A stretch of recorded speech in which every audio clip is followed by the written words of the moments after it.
Jornal da Bahia no ar.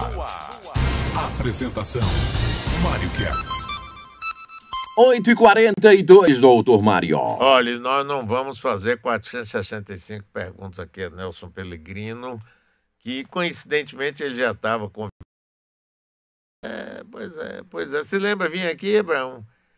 Ele ficava aqui conversando, sempre essa simpatia, essa amizade, é um queridíssimo amigo. Mas, Nelson Pellegrino, muitíssimo bom que você esteja aqui. Eu queria que você me dissesse o seguinte: já foi analisada essa coisa que aconteceu. O que é que você acha dessa eleição? Nós estamos perto da eleição e não sabemos quem serão os candidatos e não estamos vendo nada a não ser um crescimento de uma ultradireita no país. Bom, primeiro, bom dia, Mário, bom dia, ouvintes da Metrópole. É um prazer, uma saudade desfrutar desse estúdio. Eu estava até brincando com o Mário antes de começar a entrevista, que eu era empregado da casa, batia a porta. Agora sou trabalhador intermitente, por hora. Eu por hora agora. Bom dia, Nardelli, bom dia, Luana, bom dia, Abraão. Bom dia a todos, é um prazer imenso estar aqui conversando com você. De fato, eu acho que cada vez mais, infelizmente, eu falo com tristeza, essa eleição vai para o imponderável. Imponderável por quê? Porque o candidato que as pesquisas apontam como sendo aquele líder das pesquisas, que é o ex-presidente Lula, que venceria hoje uma eleição no primeiro turno.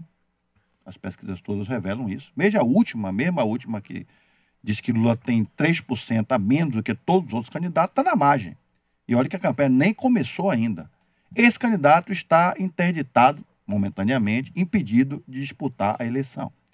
E o que é que, quando você tira Lula da disputa? Primeiro, cresce enormemente a quantidade daqueles eleitores que dizem que não vão votar, não querem votar, não se mobilizam para o pleito. E você vê que os outros candidatos estão tudo num patamar afora Bolsonaro, abaixo dos 2 dígitos. Então é uma incerteza muito grande que se estabelece, e eu acho que essa incerteza tem que ser resolvida.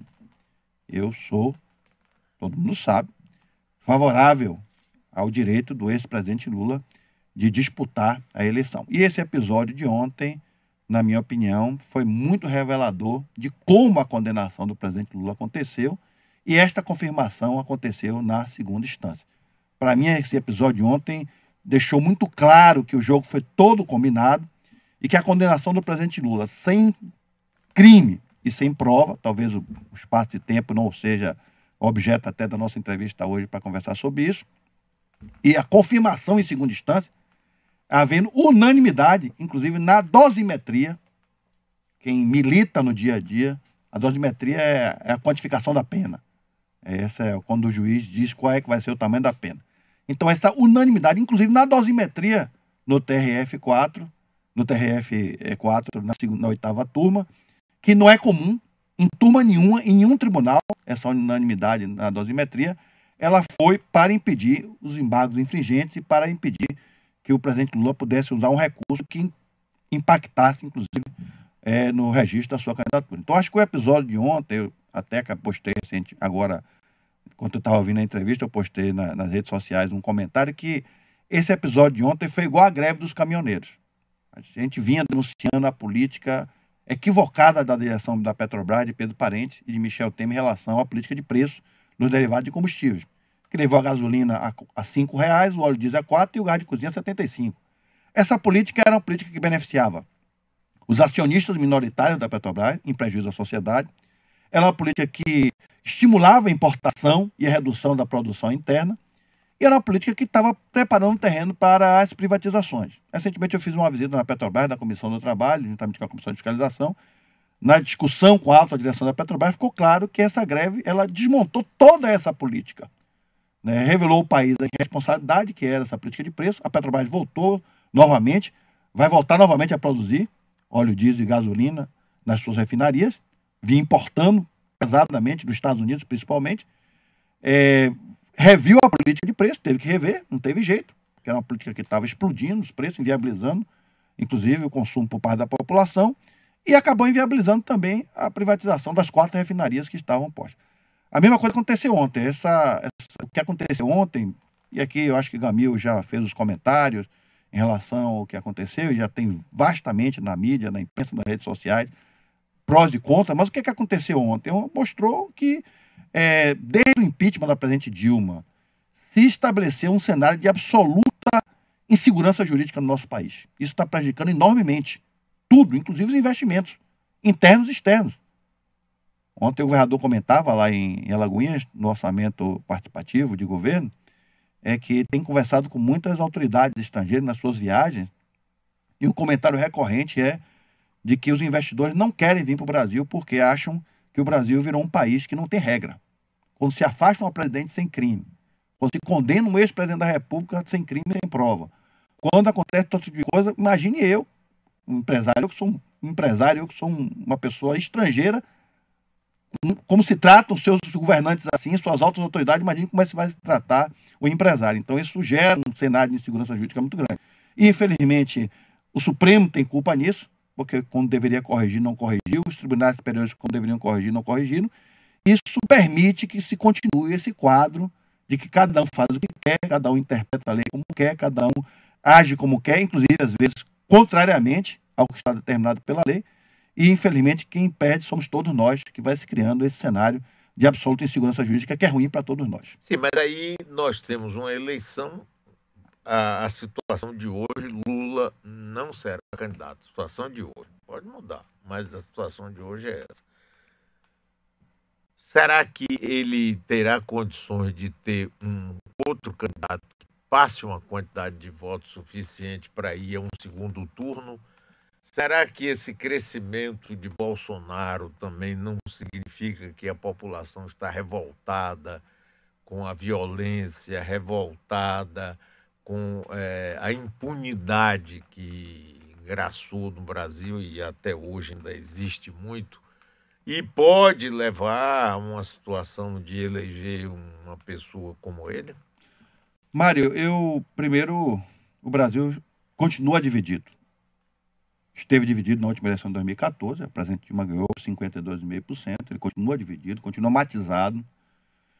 Há uma matização, inclusive, à extrema-direita e à esquerda, e há um centro aí que quer se posicionar.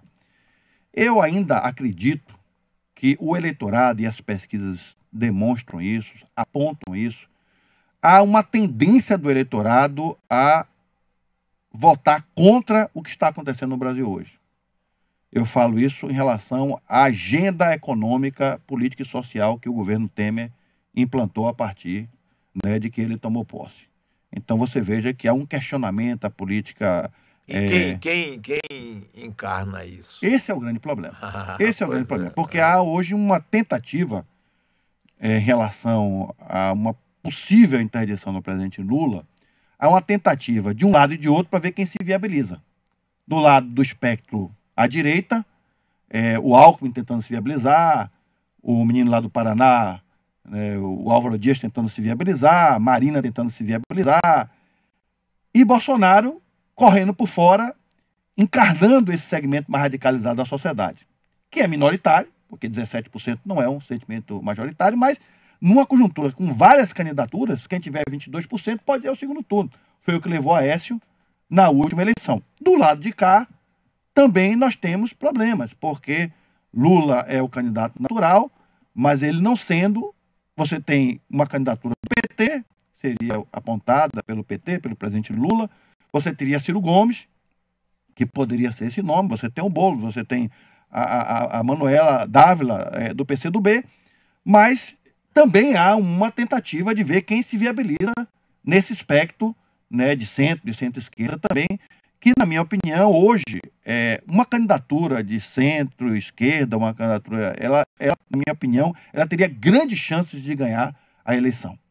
Eu sinto muito, eu acho que a eleição agora de 2018 será muito parecida com o cenário ou de 45 ou de 51. O que aconteceu em 45?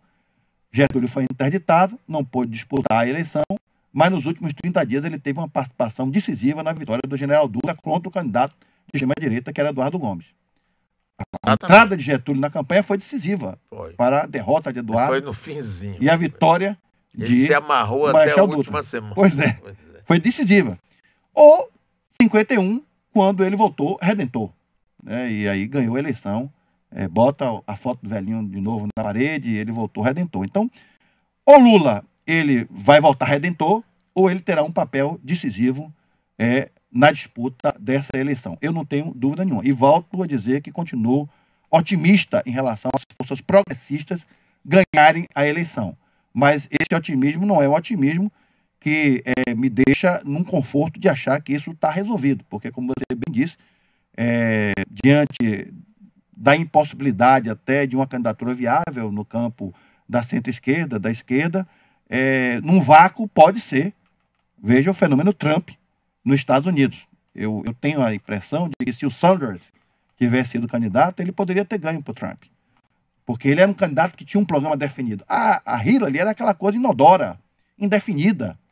Você veja a campanha do Trump, alguns comícios dele, não sei se você teve a oportunidade, já me mandaram vídeo sobre isso. Quando ele fala do capital financeiro, ele parece um candidato de esquerda. Quando ele fala dos empregos para os americanos, ele fala como se fosse um candidato de esquerda. Então, na verdade, a Hillary representou nada na campanha eleitoral, o que permitiu que o Trump se afirmasse como alternativa de direita, entendeu? Então, esse risco eu não descartaria na eleição, né? Se a gente tiver um candidato que seja muito fraco no plano da esquerda, da centro-esquerda, uma alternativa de extrema-direita, como é o caso de Bolsonaro, que eu conheço há 20 anos, que eu estou no Congresso praticamente há 20 anos, sem nenhum demérito, mas não é um problema de ser de direita ou as ideias dele de direita. Bolsonaro não tem nenhuma condição de governar um país complexo como o Brasil, um país com tantos problemas. Seu colega Jutaí Magalhães, aqui conversando, disse que acha que nessa eleição a renovação do Congresso será muito pouca. Você acha isso? Olha, na última eleição nós tivemos uma renovação de 40%. E agora? Já foi uma renovação significativa. Sim. Eu acho que pode haver um pouquinho mais do que isso, mas eu concordo em parte com o Jutaí, porque a eleição afunilou muito, Mário, em função de dois fatores. Em função do primeiro fator, que é o financiamento de campanhas, que acabou o financiamento privado, praticamente. Então, hoje, os que já estão no mandato, eles levam uma vantagem grande, porque já estão ali com aquele acúmulo de 4 anos. Eles vão ter o financiamento também do fundo eleitoral. E os novos para galgar vagas vão ter uma certa dificuldade, porque vão ter que, ou tem que ser uma liderança muito regionalizada, ou um deputado estadual que já está no mandato. Eu penso que a renovação poderá realmente ser menor do que pensada, mas nunca se sabe, porque veja agora a situação do López Obrador lá no México, né? Ele ganhou a eleição com um percentual até acima do que estava projetado e conseguiu fazer uma imensa maioria no Congresso. Então pode ser que a eleição presidencial também ela traga um lufo de renovação, a depender do resultado, ela pode trazer também um lufo de renovação no Congresso Nacional. Essa é a expectativa. O eleitor está muito zangado. Muito zangado. Eu percebo. Você é candidato à reeleição? Sou candidato, sou pré-candidato à reeleição. Está trabalhando no interior? Estou trabalhando no interior, em Salvador. Mas a gente sente que o eleitor está muito zangado, com razão. Porque o que está acontecendo no dia a dia Você manifesta como essa zanga? Dizendo que não vai votar em ninguém, que não acredita em político nenhum, tudo político é igual, todo mundo só quer estar bem, que se elege e vira as costas para o eleitor e vai lá e vota em Brasília no que interessa a ele, contra os interesses do país, contra os interesses dos trabalhadores, está a reforma trabalhista, E em relação ao governador Rui Costa, que é candidato à reeleição? Aí tem duas coisas que são, digamos assim, um ponto fora da curva. Assim como eles estão revoltados muito com os deputados estaduais, federais, há uma, digamos assim, uma exceção em relação ao presidente Lula, que eu noto isso, não, vou votar no presidente Lula. E é uma exceção em relação ao governador Rui Costa, que está muito bem avaliado. Inclusive, ontem foi até objeto até de uma fala dele lá no programa de governo participativo em Alagoinha, no sentido de que ele tem nas redes sociais interagido muito com os eleitores, que mandam mensagem para ele nesse sentido. Vou votar no presidente Lula, vou votar no governador Rui Costa, mas não quero votar em deputado. E ele mostra que é importante para o governador, é importante para o presidente da República, vídeo episódio do impeachment de Dilma, que ele tenha né, deputados, senadores e deputados estaduais que sejam aliados a um projeto, que tenham coerência, né, naquele projeto. Então, eu quero dizer para o eleitor, a sua revolta é legítima, não tenha dúvida, mas é preciso, quando terminar de dar o banho na criança, não jogar água suja e a criança fora da bacia também. É preciso diferenciar, é preciso analisar a trajetória do deputado, em que ele votou ao longo dos 4 anos, o que é que ele defendeu, se ele foi coerente com que a sua trajetória política, com o que ele, na eleição, ele pregou, entendeu? Isso é fundamental, porque são os deputados que decidem o futuro do país. Na semana passada, Mário, por exemplo, a Câmara, contra o meu voto, mais uma vez, votou uma coisa que é um escândalo. A Petrobras tinha áreas do pré-sal que foram concedidas a ela num regime especial chamado outorga onerosa, onde ela só pagava 10%, enquanto no regime da partilha você tem que pagar 39% de todo o fruto do que você explora, e a Petrobras, por ser uma empresa estatal, ela teve esse privilégio. Foi apresentado um projeto de lei que permitiu, está no Senado, espero que não passe, que 70% dessas áreas da Petrobras fossem entregues à iniciativa privada. Ou seja, uma concessão que foi feita em uma empresa estatal, e, portanto, com redução de 29%, é agora entregue a empresas privadas, na grande maioria empresas multinacionais, estrangeiras. Só essa operação, Mário, vai fazer com que a gente tenha uma perda de recursos que poderiam estar sendo aplicados na educação, na saúde, na ciência e tecnologia e no meio ambiente, que é o que estava previsto em relação aos recursos do pré-sal, de 500 bilhões de reais. 500 bilhões de reais. Foi aprovado? Está aprovado na Câmara esse projeto. É um escândalo. Como também, há alguns meses atrás, foi aprovada uma medida provisória que dá isenções para as empresas que estão na exploração do pré-sal para importar equipamento e serviço com redução de impostos. O que é que significa isso? Nós vamos deixar de produzir isso dentro do Brasil, gerando emprego e atividade econômica, e em 20 anos, essa medida provisória vai fazer que a gente tenha uma perda de $1 trilhão de impostos. Nelson, o nosso tempo esgotou, só tem aqui uma última pergunta. Você sempre foi oposição aos governos carlistas, até que já que você foi eleito, você passou a ser governo, mas Edmond Lucas continua dizendo que Antônio Carlos Magalhães, o original, foi seu padrinho e que você sentava no colo dele e pedia bênção. É verdade isso? Edmond fica fazendo essa brincadeira, ele sabe que não é verdade. Meu padrinho era o esposo da minha tia Francisca mais velha, que era a minha madrinha também. Todo mundo sabe da minha trajetória de oposição ao carlismo da Bahia. Mas seu pai era muito amigo de Antônio Carlos. Foram colegas de turma, de faculdade, e meu amigo de jornal, também, amigo também. Trabalhamos juntos, inclusive, você sabe disso. O velho Pelé era um homem maravilhoso. Fantástico. Ouvi elogios a vida inteira toda ele. Vai ser uma brincadeirinha de Edmond para descontrair. Né? Continuo firme na trincheira. Mário, eu queria dizer da felicidade, da alegria de estar aqui com você, a saudade que a gente tem matado, a gente ter se encontrado por aí, mas quero me colocar à disposição para o debate. Eu acho que o debate é uma coisa democrática. Toda vez que eu venho na metrópole aqui, me vem na cabeça uma retrospectiva histórica, né? Do papel que a metrópole cumpriu e vem cumprindo. É uma escola de jornalismo. Você é um comunicador, quando você estava falando de Roberto Santos aqui, que é meu vizinho. Aliás, quando você passar lá no condomínio, me faça uma visita, certo? Essa coisa de você, entendeu, Mário, viver um momento muito especial da sua vida, né? Ter um tempo para conversar com uma pessoa como Roberto Santos, como Valdir Pires, como figuras da política baiana, figuras que acrescentaram e acrescentam. Então, o jornalismo que você pratica aqui é um jornalismo maravilhoso, porque é um jornalismo de ideias, é um jornalismo que valoriza os verdadeiros valores da nossa terra. Imagine o que é a satisfação, a felicidade, a alegria e o enriquecimento de ter uma conversa como o professor Roberto Santos e com muitos outros que você tem na sua roda aí de conversa. Sei que você tem ele estava até ouvindo aqui quando eu elogiei ele. Pois é. Aqui, e me ligou aqui durante o programa. E foi um grande governador, é um grande homem. Grande figura. É um grande valor como o Valdir Pires. Encerra a rede, Aragão Brito. Atenção, emissoras associadas. Desfaz-se agora a rede de rádio para a transmissão do Jornal da Bahia no ar, com Mário Guedes. Nelson, um abração. Você vai voltar mais vezes, porque eu já mandei suspender o boicote aqui que estavam fazendo a você, porque além de uma figura que eu admiro, você é meu amigo pessoal e você se lembra bem. Você foi um dos primeiros do PT a ter espaço aqui na rádio quando, em pleno regime carlista, ninguém do PT falava em lugar nenhum. não é? Era a única voz. Era a única voz dissoante nessa Pois terra. é, pois é. Era o único espaço que a gente tinha para falar, para Pois fazer é. o contraponto. Pois é, claro. E desde a época da Rádio Cidade, Isso. depois da Rádio Metrópole, eu volto a dizer, Mário, isso aqui é uma escola. Eu estava agora na redação ouvindo a entrevista de Gamil, e vejo assim, pessoas que, né, que são do jornalismo, que estão aqui. Eu vi recentemente, você fez uma espécie de trainee, onde alguns estagiários vieram para cá e depois são aproveitados, né, também na rádio. E vejo assim, eu estava vendo agora lá no armário, Mário, preciosidades que tem na redação, né?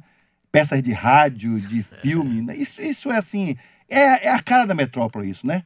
Valoriza as coisas boas do passado sem ser atrasado, né? Valoriza o antigo sendo moderno. Isso é a cara da Rádio Metrópole, né? Não deixa de entender a importância das coisas boas do passado, mas sendo moderno ao mesmo tempo. E você faz parte disso. Um abração, intervalo comercial, Aragão, que a gente continua. A Rádio da Cidade, Metrópole FM.